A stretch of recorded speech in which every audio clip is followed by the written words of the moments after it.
예, 그러면 시장 흐름들 한번 체크해 보도록 하겠습니다. 오늘 SPM의 김영진 대표와 함께합니다. 어서 오십시오. 안녕하십니까? 예, 추석 연휴 동안에 굵직한 두 가지 흐름들이 왔다 갔는데 일단 트럼프 대통령이 코로나19 확진 판정을 받았고 이후에 미국에서는 야 그러면 경기 부양책에 대한 기대감이 더 높아지겠다라고 이렇게 해석을 가져갔는데 좀 여기에 대해서 흐름들을 어떻게 보셨습니까? 결국 그게 10월 달에 나타날 수 있는 변수가 하루 안에 다 나타났고 그래서 자산시장 흐름이 아주 보기 좋게 한 달을 요약해가지고 하루 동안에 나타났다 이렇게 생각이 됩니다. 네. 그래서 제가 그 추석 연휴 때 나타났었던 그 타이밍에서 자산시장이 어떻게 변했는가 하나 이렇게 표로 이렇게 정리를 해봤습니다. 그래서 맨 위가 다우지수, 그다음에 10년물 채권, 달러 인덱스 이렇게 나오거든요.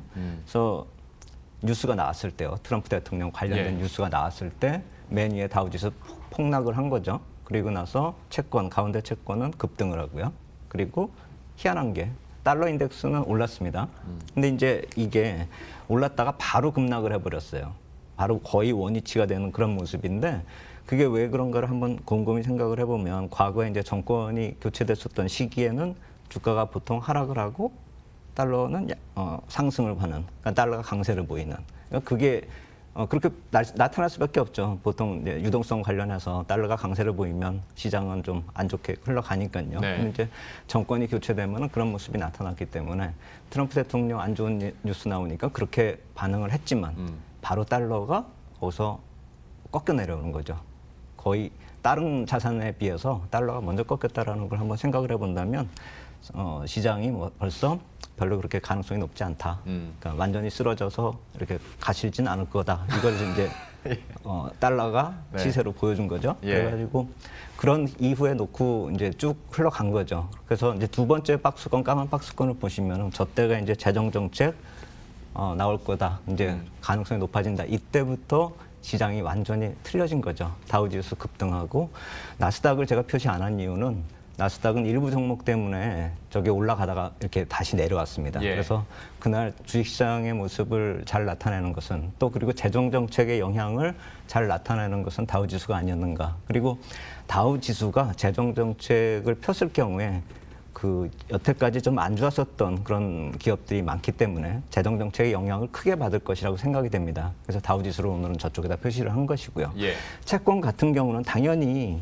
채권 시세가 급락을 할 수밖에 없죠. 왜냐하면 재정정책 피면 채권 발행 많이 늘어날 테고 수급이 안 좋아지면 또 금리도 올라갈 테고 하는 것이 선반영됐다 이렇게 보면 되겠죠. 그리고 그 아래 달러는 이도저도 아닌 겁니다. 그냥 옆으로 계속 가는 것이고 약세 흐름. 그러니까 트럼프 대통령이 좀 확진이 됐었던 그거보다도 약세가 돼버린 것이 달러 흐름이다. 이렇게 놓고 보면은 달러가 유동성하고 글로벌 유동성 흐름하고 그대로 연결된다라고 놓고 봤을 때는 지금 달러가 귀하지 않은 시즌이고 그것이 대선 끝나고 나서도 계속 유지될 수 있다라는 점을 지금 저 자산시장 추이에서 우리가 찾아볼 수 있다라는 것이죠. 그래서 대강 정리를 해보면은 지금 트럼프 대통령 관련된 더 추가적으로 이제 불확실성이 있을 수 있는 것은 사실 이제 남은 건 대선 불복밖에 없지 않습니까? 예.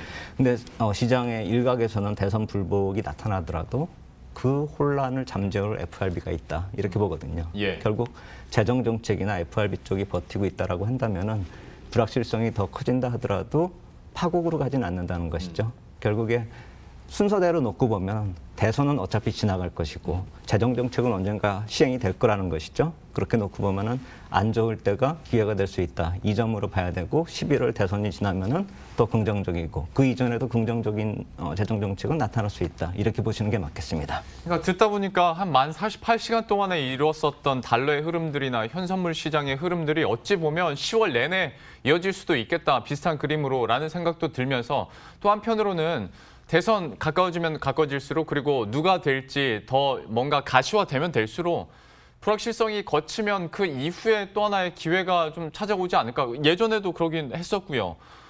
좀 기회를 엿봐야 되지 않나? 근데 다 그냥 10월은 조정받을 거야 하다 보니까 투자 전략도 지지부진해지는 것 같아서 이후 그림을 좀 그려주세요. 예, 그래서 그러니까 아까 보신 그림대로 이제 언젠가는 바뀔 수밖에 없다라는 그러겠죠, 것이죠. 예. 안 좋더라도요. 그렇다고 본다면 조정이 나타나도 그걸 기회로 봐야 되는 것이지 조정이 길어진다 이렇게 볼 수는 없는 것이고 언젠가는 확 좋아질 것이다. 근데 저는 오늘 시장에서 나타나는 모습들 보면은 지금 지수나 종목이나 이런 것들 쪽에서 매수 신호가 나타나는 그런 경우가 많습니다. 그렇기 때문에 우리가 이 시그널을 어떻게 받아들여야 될지 지금 막 쫓아가서 매수하자 이런 얘기를 말씀을 드리는 것이 아니라 10월에 좀 조정을 나타난다라고 하면은 그것을 기회로 좀 이용을 해야 되지 않을까 이런 생각이 들고 그래서 과거 대선에서 이 변동성 확대 나타났었던 모습들 이것도 한번 제가 세인트루이스 은행에서 한번 이 변동성 빅스 지수 흐름을 제가 뽑아봤고 빨갛게 표시한 건 제가 그린 겁니다. 대선 때마다. 대선의 10월 때마다입니다. 그러니까 저게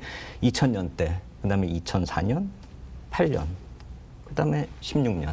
뭐 이렇게 계속 4년 텀으로 해가지고 빨간색 표시를 했는데 좀 제일 꼭대기 저렇게 좀 가운데쯤에 저렇게 회색 선으로 쭉 위에 거기하고 저 두 번째 저기는 금융 위기 비슷하게 그러니까 맨 왼쪽은 IT 버블이 나타났었던 것이고 가운데 쭉 올라갔었던 건 2008년 금융위기 때거든요. 그래서 저때 10월에 저렇게 상대적으로 너무 많이 이렇게 높아졌었던 건 대선 때문이 아니라 그때 경제 상황 때문이다. 이렇게 보시는 게 맞겠고 저 맨 꼭대기 2008년에 오바마 대통령이 이제 들어서는 것이죠. 그리고 10월에 저렇게 정점들을 다 기록을 한 다음에 매년 다 똑같은 것은 그때가 그 해의 4분기의 최고치였다라는 것이죠. 다 그 해마다.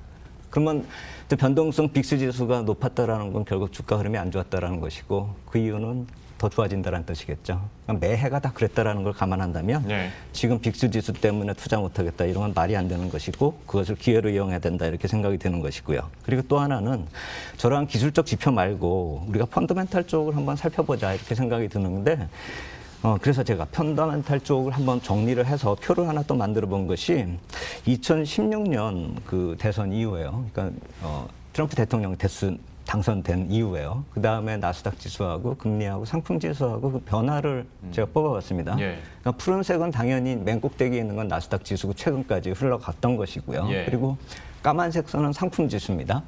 그리고 빨간색 선이 금리입니다. 근데 지금 저 흐름을 놓고 보면은 나스닥 지수가 조정을 보이는 모습하고 상품 지수가 반등을 했지만 아직도 좀 저점에 놓여 있다가 저점을 지금 찾는 듯한 그런 모습. 그리고 금리가 저점에서 조금씩 올라갈락 말락하고 하는 그런 모습. 근데 제가 맨 처음 표에서 보여드렸듯이 금리는 튈 확률이 아주 높죠. 나중에 가면은요. 어차피 재정 정책이 나오면 금리는 튈 겁니다. 그렇게 된다라고 본다면은 2016년 대선 이후의 흐름하고도 저 표가 아주 유사하다라는 것이죠. 금리가 빨리 올라갈 공산이 크고 만약에 대선이 끝난 다음에 어떤 정책이 들어섰을 때 그것이 어느 당이 됐건 간에 채권 발행 많이 하면서 재정 정책이 들어설 것이기 때문에 금리는 빨간색으로 갈 게 공산이 아주 높습니다. FRB가 아무리 눌러도요. 저게 10년물 채권이기 때문에 FRB에서 쉽게 누를 수 있는 그런 단기물이 아니기 때문에 저것은 만약에 올라간다라고 단다 하더라도 FRB 쪽에서 그렇게 무서워하지 않을 거라고 생각이 됩니다. 경기를 반영한다라고 본다면은요. 그와 더불어서 위험자산 까만색 선도 반등을 점차 속도를 붙이기 시작해가지고 2017년 중반 들어서 상승을 본격화하는 거죠. 그리고 저 당시에는 금리가 저렇게 올라갔을 수가 있었던 것은 또 하나가 QT 구간이었습니다. 그렇기 때문에 저렇게 흘러갔었던 것이고 금리가 올라가기 때문에 주식시장이 안 좋을 것이다. 이렇게 생각하는 것도 잘못된 생각이죠. 지금부터 펀더멘탈 변화가 나타난다라고 한다면 금리의 상승은 오히려 경기 신호로 봐야 된다는 것이죠. 그런 경기 신호가 저 금리 쪽하고 상품 시장에서 2016년도에 나타났었던 것이 지금 유사한 패턴으로 흘러가는 것이고 제가 한 2주 정도 전쯤에 보여드렸었던 경기 선행지수 쪽에서도 우리나라는 100을 넘어섰지만 약간 좀 그 수치에 오차가 있을 수 있기 때문에 100 좀 아래쪽에 있다 이렇게 보신다 하더라도 그리고 다른 OECD 국가들 미국 포함해서 이 모습들이 저점에서 턴하고 있다는 점을 감안한다면 그것이 2달 전 지수기 때문에 지금 현재 시점이나 연말로 가게 된다라고 한다면 경기 확장 국면으로 들어설 수 있다라는 점, 이 점도 한번 생각을 해본다면 금리보다는 경기 흐름을 봐야 되고 신정부가 들어서기 때문에 그러니까 이게 뭐 트럼프 정부가 바뀐다는 뜻이 아니라 트럼프 정부가 됐든 누가 됐든 새로운 정책이 시작이 되기 때문에 그때부터는 주가가 좀 더 긍정적으로 변화될 수 있다라는 점. 11월 이후에 긍정적이다라고 하면은 이 역시 마찬가지로 10월에 안 좋아지면 그건 기회다. 기회로 보면서 접근할 필요가 있겠다 이렇게 생각이 됩니다.